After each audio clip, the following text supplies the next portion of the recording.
Praise the Lord. Ahanbamaktada nungsijarba chilinausing iche chalima pabung sing yengbiriba mayam pumnamakpu dayanan laisramna Prabhu Jesu Christa gi minglenda ikai khomnajabaga loinana yaifa mangol supizari nada yektaba oibiu tekta kaidaba oibiu fattabadagi kanbikraba Prabhu Jesu na dombu kanbiba oisanu mayam. Amen. Mayam hozik social media da iramda Manipur gi yamna chauthok chaningai oiba lemjaningai oiba proud moment gi matangda video yam kanna viral oiri mayam adomna su hena khangbiram lagani madudi mayam February chaliba tha sigi tang kun gani thoida London gi mayam Royal Festival Hall da pangthokhiba BAFTA award haina ko mayam British Academy of Film and Television Arts haina hairiba awards yamna choba international gi oiba award ta Manipuri film bung hairiba film asina mayam pumnamaktagi makok oiduna number 1 gi position da lakpase yamna athoiba yamna chauthok chiningai oi mayam yamna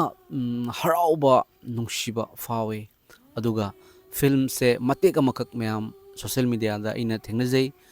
mase mayam dai thajarake copyright lakadra la oidra di khangjade ko mayam ado mayam matek amakhaktang yengminasi ko aduga masigi matang sida ko akoi karigumba karadang soi phangdok sage imada surprise togi tobane yamna nungsiba gift ama piraga adukla du misla tauni singbra yamna sangna chatpa poti kwaidiga chaw gift ne beti ne chatpa kanong pio afak satnaba tu sigumba beti sala dum chala daune aina khalamba best gift ti babani world among dagi hen ba gift laite ado madi halaktre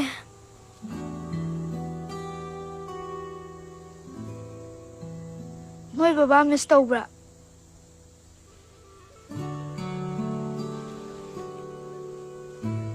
nang ni noi mama miss todro kaidigi am fawo jif kamai miss tawdin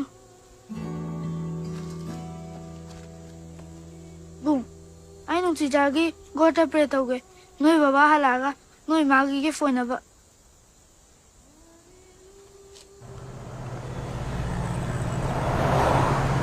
I hate girls. I also hate girls. I hate girls! Masarang angsa, untaro. masigi dulianan ki genda gi larik ta henda ba yadi Naira se.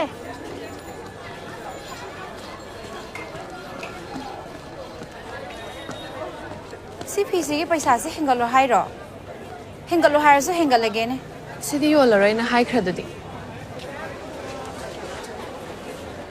Ngaurabra nangbo. Luhong magiti chap sarabane se. Sendong mayam phangdong du. Aduna ine saki.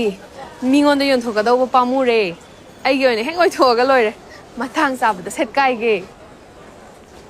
Oh, adidi. Handak na khoi nuba soi na thola ani haibro.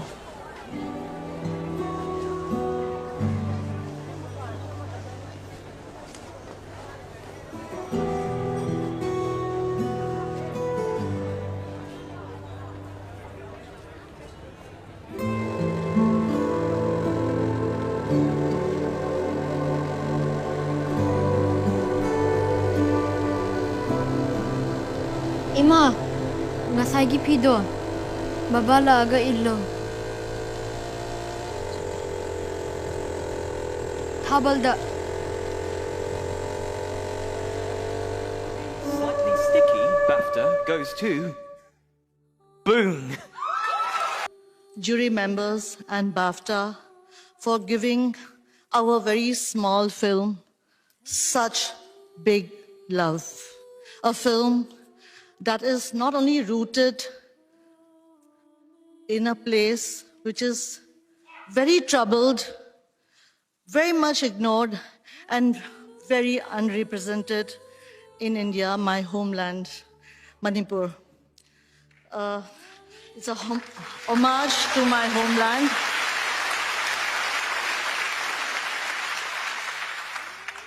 So,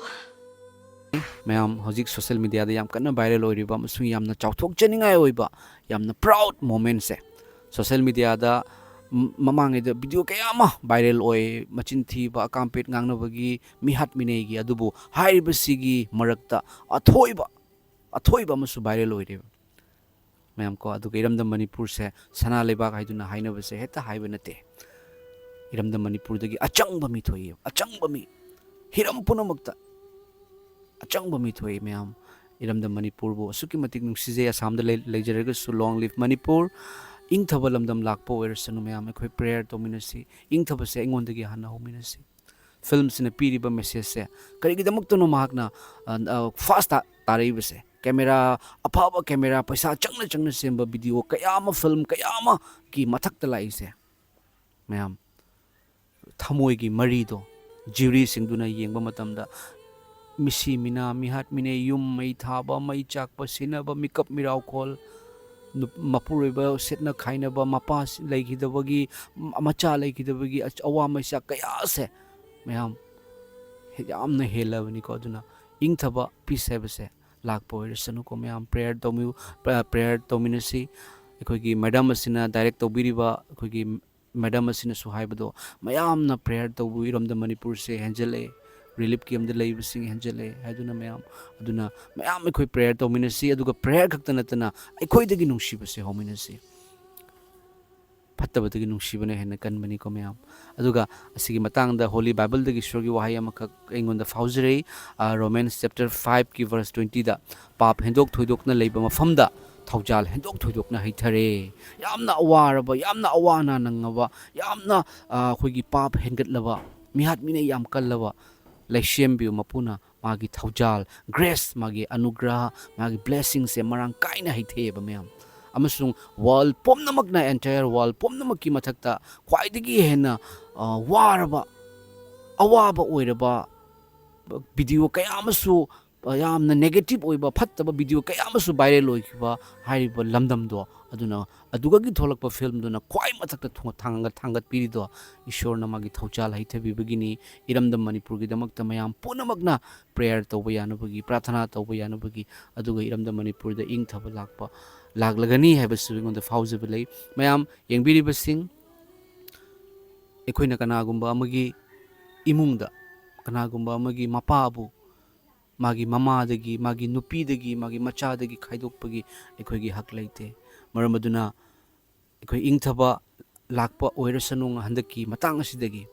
ekhoi iramdam manipur da leiriba chingmi tami punamak ekhoi amatani haiduna tokhaibagi wakhal natana ekhoi amatani haiduna punsillaga lainabagi hotnaminarasi emko thagachari mayam se agi wakhal da faujarakpani comment sing phongdok piramo ko mayam comment sing phongdok piramo yamna chauthok chaningai oi chauthok chei maite amo ina manipuri amo ina thagachari mayam akoi india gi oina ahan ba award ne india da mamang da amata asigi award se phangkidreba bapta award se adubu manipuri film amana india gi oina su first aduga world da first tarak se sana lebak manipur long live manipur manipur imana yaifa bo isanu manipur da leiriba chingmi tami singna yaifa bo isanu assam da leijariba dayanan laishramna adom yengbiriba iramda manipur gi chilinau che cheloja sing mayam gi damakta prathana tawjari ing thabalak bo isanu ing thabase engondagi hana hominase ai farak pa matamda taibang malem punam fagadabani ai fatraga mi farak pangai ba yade mayam ko maramdi afaba mingonda afaba oy aina fatragadi phangnagado punamaksu fattaba oy thagachari mayam praise the lord